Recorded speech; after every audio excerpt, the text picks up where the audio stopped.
The Crips gang is one of the most well-known and notorious groups in the world. For decades, they've been involved in some of the most dangerous and high-profile incidents. But what makes a gang member rise to the top? What makes them stand out as some of the most feared individuals in the game? Today, we're diving into the stories of the top 10 most dangerous figures from the Crips. From their rise to power to their infamous actions, these members have left a lasting mark. Whether through their leadership, influence, or acts that shook their communities, these names stand out as some of the most intimidating. Get ready to learn about the real faces behind the legend. This is the world of the Crips like you've never seen it before. Number 11. Trey Bird, also known by aliases Bands and G-Bands, is a recognized affiliate of the Rollin 60 neighborhood Crips. Bird's documented association with this organization has been marked by several troubling incidents that establish his reputation as a significant and dangerous figure within this network. Between 2015 and 2022, Bird was actively involved in the group's efforts, which range from orchestrating acts of aggression against rivals to engaging in the unlawful distribution of prohibited substances. His actions played a key role in maintaining and expanding the gang's influence. For instance, in March 2019, Bird participated in a calculated attack against a rival. In another instance, Bird was implicated in a robbery in Newark in June 2020. Together with an accomplice, he employed intimidation to seize a sum of money from a victim. This incident further underscores the aggressive and unpredictable behavior attributed to Bird during his active years in the gang. Law enforcement agencies identified these events as pivotal in their case against him, demonstrating his significant involvement in activities that endangered public safety. Bird's leadership within the gang's local operations became apparent through his actions and associations, particularly with the Silverback Guerrillas unit of the Rollin 60s. This subgroup operated across several New Jersey counties, including Essex, Mercer, and Middlesex. Bird was notably involved in logistical support for the group, such as securing vehicles for use in their operations, a role that underscored his strategic importance within the organization. The culmination of these activities led to his arrest and subsequent indictment on charges under the Racketeer Influenced and Corrupt Organizations Act. This federal charge, which targets organized criminal enterprises, was a direct result of his extensive participation in the gang's activities. In October 2023, Bird entered a guilty plea to the RICO conspiracy charge, acknowledging his role in the organization and its operations. On December 6, 2023, Bird was sentenced to 144 months in federal custody, reflecting the gravity of his involvement in these activities. In addition to his incarceration, he was ordered to serve 5 years under supervised release following his prison term, a condition designed to monitor his reintegration into society and deter further involvement in illicit activities. Today, Trey Bird remains incarcerated as of now, serving his sentence as pronounced. Number 10. Eric Henderson Jr., also known by the street names Little Go and Little E, has been identified as a prominent figure in the criminal operations of the Trevitt and Atchison Crips gang, a group that has operated primarily in the King Lincoln district of Columbus, Ohio. This faction, tied to significant acts of organized violence and illicit substance trafficking, was under law enforcement scrutiny for years. Henderson's involvement in these activities marked him as a high-profile and dangerous individual within both the gang and the broader criminal landscape of the region. Henderson emerged as a key associate of the gang, which operated with the aim of controlling neighborhoods through fear and aggression. Members of the TNA Crips reportedly engaged in a wide array of illegal activities, including violent confrontations with rival groups and the distribution of controlled substances. Henderson's reputation grew as he actively participated in these operations, which often involved direct coordination with other gang members and the use of firearms to maintain dominance in disputed territories. In one of the most significant crackdowns on gang-related activities in the area, federal authorities indicted 19 members of the TNA Crips gang, in September 2018. Among them was Henderson, whose alleged activities spanned a range of serious offenses, including attempts to intimidate witnesses, conflicts involving rival groups, and the transport and sale of prohibited substances. Investigations revealed that gang members frequently used proceeds from their trade to acquire firearms. The indictment connected the gang to 5 fatal incidents and numerous additional confrontations that endangered the lives of individuals across several Ohio cities. Law enforcement efforts to apprehend Henderson and his associates intensified following these revelations. While many of his co-conspirators were captured, Henderson initially remained elusive. His known movements within Columbus and his alleged ties to a network of collaborators contributed to his ability to evade capture. Authorities linked him directly to acts that demonstrated a calculated and remorseless approach to consolidating power within the gang. Henderson's eventual apprehension marked a turning point in the investigation. Charged with participation in a racketeering enterprise and implicated in the broader web of the gang's operations, he was accused of playing a significant role in maintaining the gang's influence and coordinating its illicit ventures. Henderson's case drew attention due to the systematic nature of the gang's activities, which spanned nearly a decade and included the operation of so-called trap houses for distributing illicit substances. Henderson, along with other indicted individuals, faced the possibility of life imprisonment due to the severity of the charges against him. While details about Henderson's current status following his legal battles remain closely monitored. Number 9. Elijah Williams. Elijah Williams, known by his alias Lil Smith, was a key figure in the Rollin 60 neighborhood Crips. His affiliation with the gang began in 2015, marking the start of a series of events that would solidify his reputation as a dangerous individual within the organization and the communities they operated in. From the outset, Williams was deeply involved in gang conflicts. One pivotal incident occurred on September 25, 2018 in Newark, where he orchestrated a violent encounter targeting rival associates. 4 individuals were affected during this confrontation, one of whom sustained life-altering injuries. Another harrowing event transpired on March 20, 2019, near Irvington High School. In retaliation for a previous loss suffered by his gang, Williams confronted a member of a rival group in a public setting. The retaliation served as a grim reminder of the gang's code of vengeance and the lengths to which members like Williams would go to maintain the gang's grip on power and fear. Williams's actions were not confined to isolated incidents, but were part of a broader strategy to advance the gang's influence. His participation in orchestrating and carrying out these acts underlined his role as a significant and influential member of the Rollin 60's neighborhood Crips. Federal investigations later revealed that the gang was responsible for various crimes, including the distribution of controlled substances and an array of violent confrontations targeting adversaries. In April 2023, Williams pleaded guilty to a racketeering conspiracy under the Racketeer Influenced and Corrupt Organizations Act. His admission of guilt included acknowledgement of his role in coordinating these high-profile violent encounters. Williams was sentenced to 28 years in federal prison. The sentence also included 5 years of supervised release, ensuring prolonged accountability beyond his prison term. This outcome was part of a coordinated effort among multiple federal, state, and local agencies, reflecting the dedication to addressing organized crime comprehensively. Today, Elijah Williams remains incarcerated, serving his sentence for a series of events of crimes that he had committed. Number 8. Orlando Davis. Orlando Davis, a prominent figure associated with the neighborhood Crips, emerged as a figure with a reputation for making pivotal decisions within the gang.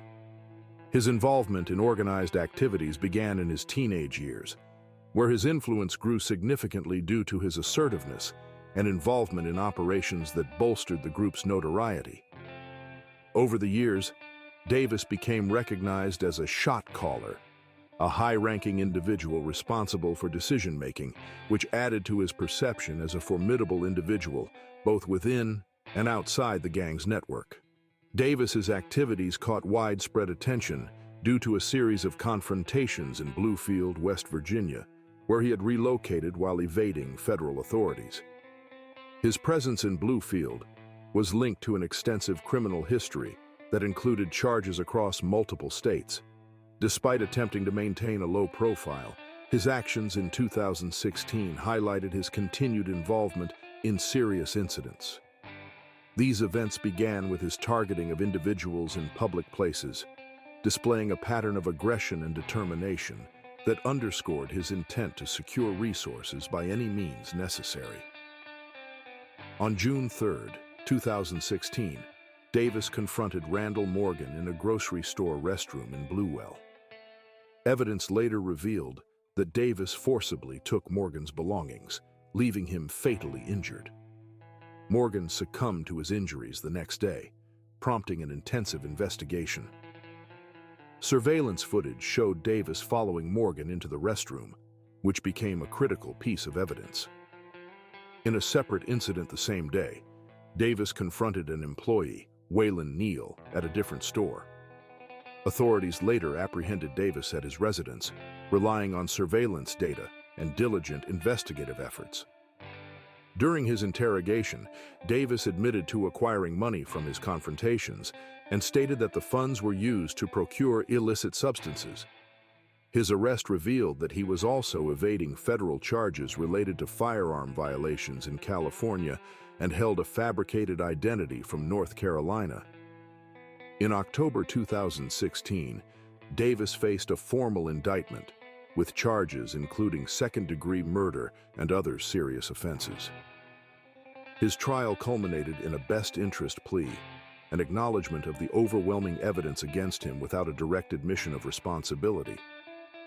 The court sentenced him to 40 years for the primary offense and an additional 18 years for the subsequent charges. Presently, Davis remains incarcerated, serving his sentence in a high-security facility at the Southern Regional Jail. Number 7. Robert Maxfield of the Crips Gang. Robert, a member of the Southside Compton Crips, is a figure whose criminal activities have cast a long shadow over his life and the lives of others. The Southside Compton Crips, a notorious gang operating in Compton, California, is known for its violent turf wars and involvement in substance trafficking. Maxfield's affiliation and membership with this gang positioned him as a key player in its violent operations, a role that would eventually lead to tragic consequences. Maxfield's most infamous crime is his involvement in the assassination of Yetunde Price, the half-sister of tennis superstars Serena and Venus Williams. On the night of September 14, 2003, Maxfield and another gang member opened fire on a vehicle outside a suspected crack house in Compton. Inside the SUV were Yetunde Price and her boyfriend, Roland Wormley. The two gang members mistakenly believed Wormley was a rival gang member and fired on the vehicle in what they thought was a defensive act. Yetunde Price was hit in the back of the head by an AK-47, and she passed away instantly from the gunshot wound. Yetunde Price was a 31-year-old mother of three, a nurse, and a part-time personal assistant to her famous sisters. Her demise was a profound loss, felt not only by her family, but also by the broader community. Maxfield's legal journey was marked by multiple trials. Initially charged with manslaughter, Maxfield faced 2 mistrials before pleading no contest to voluntary manslaughter in 2006. His plea came on the eve of what would have been his 3rd trial. The plea deal resulted in a 15-year prison sentence, a significantly reduced charge from the original manslaughter charge. Maxfield had already spent nearly 3 years in jail by the time of his sentencing and went on to serve almost 12 more years in prison. Maxfield quickly rose through the ranks, becoming a significant figure within the Crips gang. During his time at DVI, Maxfield's criminal tendencies were amplified. He became known for orchestrating violent acts within the prison, often targeting rival gang members. His ability to navigate the prison's underground network made him a key player in the Southside Crips operations, even from behind bars. His activities within the institution were marked by intimidation, violence, and a relentless pursuit of power, further highlighting his dangerous personality. In March 2018, Maxfield was released on parole after serving 12 years of his sentence. His release was controversial, particularly because of the nature of his crime and the impact on the Williams family. However, Maxfield's freedom was short-lived. He was rearrested in Compton later that year for allegedly violating his parole. The specifics of this violation remain unclear. Robert Maxfield's current status is uncertain. After his rearrest, he was briefly held in jail before being released again. The lack of clarity around his parole status and the nature of his violations leaves his future in legal limbo. Number 6. Eugene Big U, Henley of the Crips gang. Eugene Big U. Henley was a key figure in the notorious world of Los Angeles street gangs, known especially for his involvement in the Rollin' 60 Crips, one of the most recognized factions within the larger Crips network. A well-known and respected leader in the gang community, Henley became a symbol of both the power and the perils of gang life in South Los Angeles. Born and raised in Los Angeles, Henley quickly rose through the ranks of the Rollin' 60s. Despite often denying his affiliation with the gang, law enforcement and gang experts consistently labeled him as a top leader, with many considering him the dominant figure in the Rollin' 60s. Henley's criminal activities spanned across a range of illegal enterprises, with his name becoming synonymous with both strategic leadership and dangerous street operations. His rise to power was marked by his involvement in high-risk activities and an ability to command respect from other members and rival gang leaders alike. Henley's criminal career included multiple illegal operations, including attempts to steal illicit substances from undercover agents. In one of the more infamous episodes of his life, in 1994, he was arrested during a sting operation. Henley, along with his associate Eddie Wagner, tried to rob an undercover officer who they mistakenly believed was a narcotic dealer with a large stash of illicit substances. Henley had arrived on the scene armed, demanding the officer hand over the materials, but the situation quickly turned against him when officers monitoring the exchange moved in to arrest him and Wagner. The attempted robbery led to Henley's conviction and a sentence of 23 years in prison, with Wagner receiving a slightly longer term of 32 years. Despite his arrest, Henley's reputation in the gang world remained intact. He was viewed as a dangerous and influential leader, not only for his role in orchestrating violent encounters, but also for his ability to broker peace, albeit temporarily, within the gang community. One notable example came after the tragic demise of rapper Nipsey Hussle in 2019. Hussle, like Henley, was affiliated with the Rollin' 60s and had worked to bridge gaps between rival gang factions through music and community activism. In the wake of Hussle's demise, Henley played a role in organizing peace talks, urging gang members to reflect on the consequences of violence and urging for ceasefires. In addition to managing street-level activities, Henley had been involved in negotiations with other gang leaders, particularly in the aftermath of major losses in gang wars and other violent confrontations.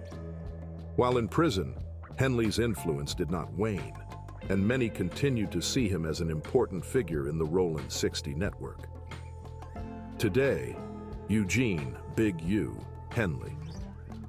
Eugene Big U Henley, now focused on community work and youth development in Los Angeles. Number 5. Orlando Baby Lane Anderson. Orlando Tuie Baby Lane. Anderson, born on August 13, 1974 in Compton, California, emerged as a significant figure within the Southside Compton Crips.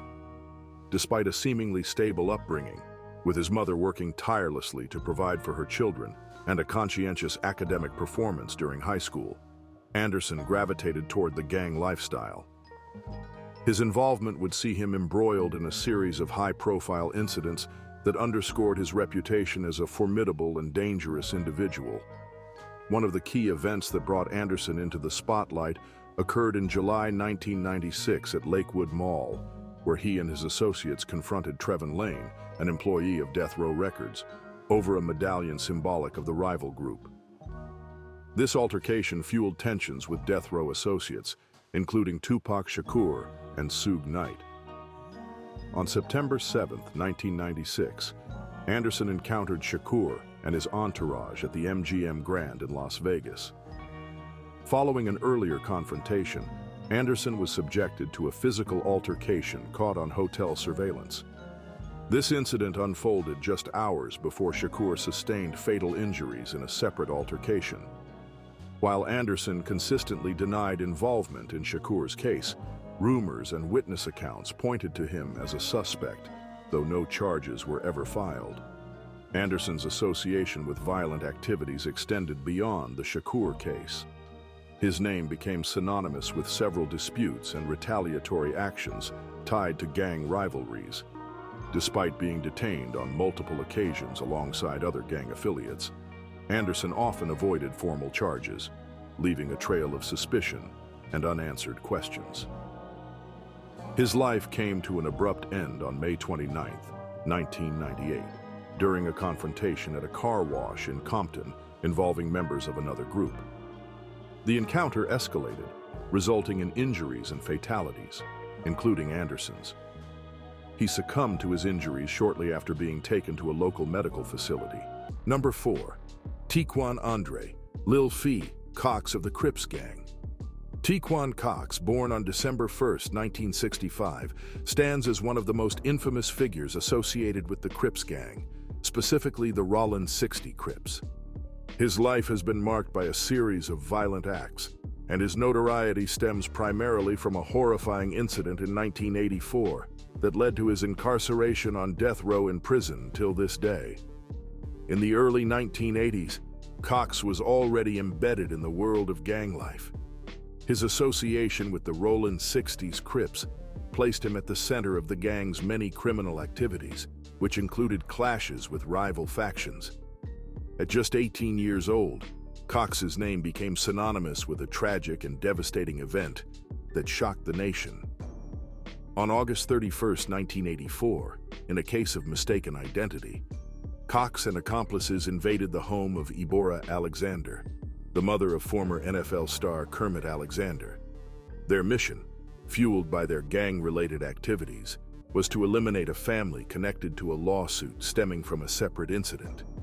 However, the gang members had misread the address, and the result was the demise of 4 innocent people: Ebora Alexander, her daughter Deetra Alexander, and 2 young boys, Damon Bonner and Damani Garner Alexander. Cox, along with Darren Charles Williams, was identified as one of the gunmen, while Horace Edwin Burns, Lisa Brown, and Ida Moore served as lookouts and getaway drivers. All were arrested, and Cox, already on parole at the time for unrelated charges, quickly became the face of the crime. By 1986, Cox was convicted of 4 counts of first-degree assassination, and the jury's decision resulted in a death sentence, sending him to death row at San Quentin. Life inside San Quentin did little to diminish Cox's violent tendencies. In 1988, he was involved in a violent altercation with Stanley Tuie Williams, a co-founder of the Crips. Cox attacked Williams with a makeshift weapon in what appeared to be a power struggle within the prison's gang hierarchy. But Cox's criminal legacy did not end with violence against fellow inmates.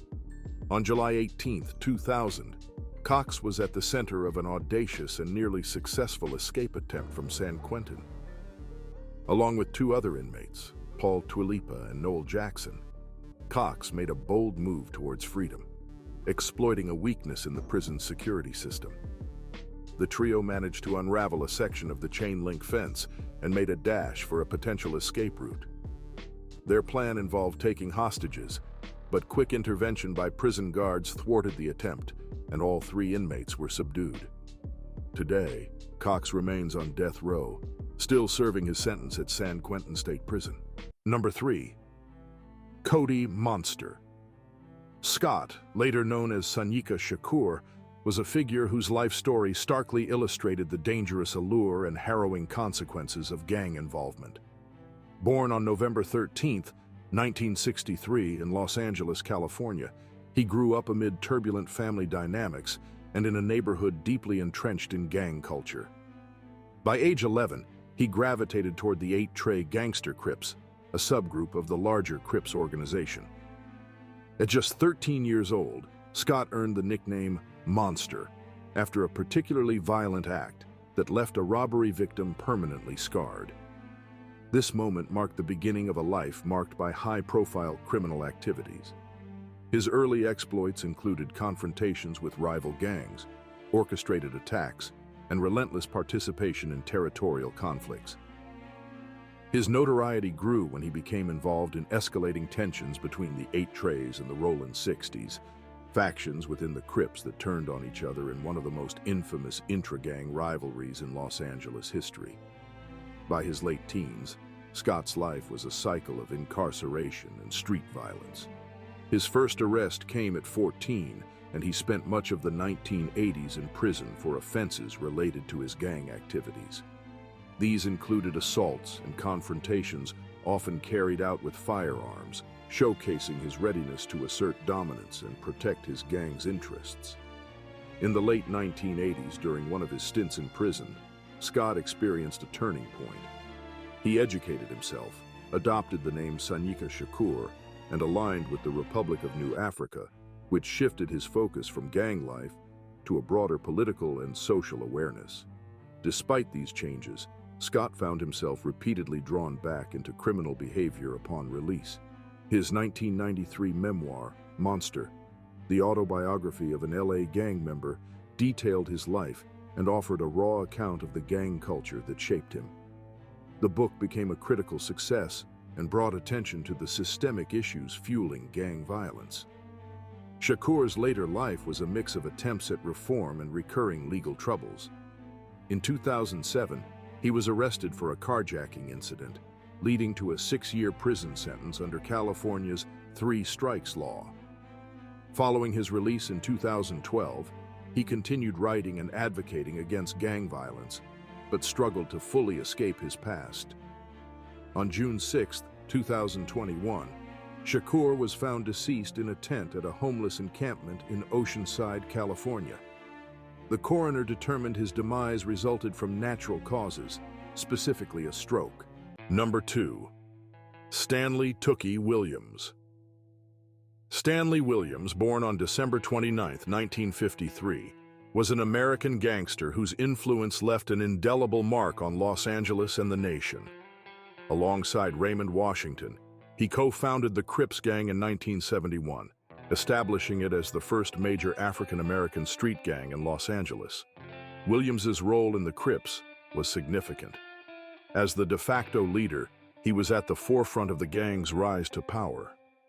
The Crips expanded their influence through a combination of fear, recruitment, and ruthless tactics, drawing in disenfranchised youth who were lured by the promise of protection and status. Williams played a central role in this, reinforcing the gang's brutal reputation and helping to cement its identity as a dominant criminal organization in South Los Angeles. However, the allure of power and control came with a steep price. By the late 1970s, Williams's activities with the Crips had drawn the attention of law enforcement. His involvement in violent incidents underscored his dangerous persona, and in 1979, his criminal life reached a critical turning point. On February 28, 1979, Williams and several associates, including a co-defendant, decided to target a 7-Eleven market in Whittier. They were low on fuel and needed money. The store attendant, Albert Lewis Owens, was sweeping the parking lot when he was forced into the store by Williams and another companion. After securing the cash from the register, Williams took Owens to the back room and ended his life with a shotgun. This was not an isolated incident. Just days later, on March 11, 1979, Williams and another man forcibly entered the Brookhaven Motel in Los Angeles.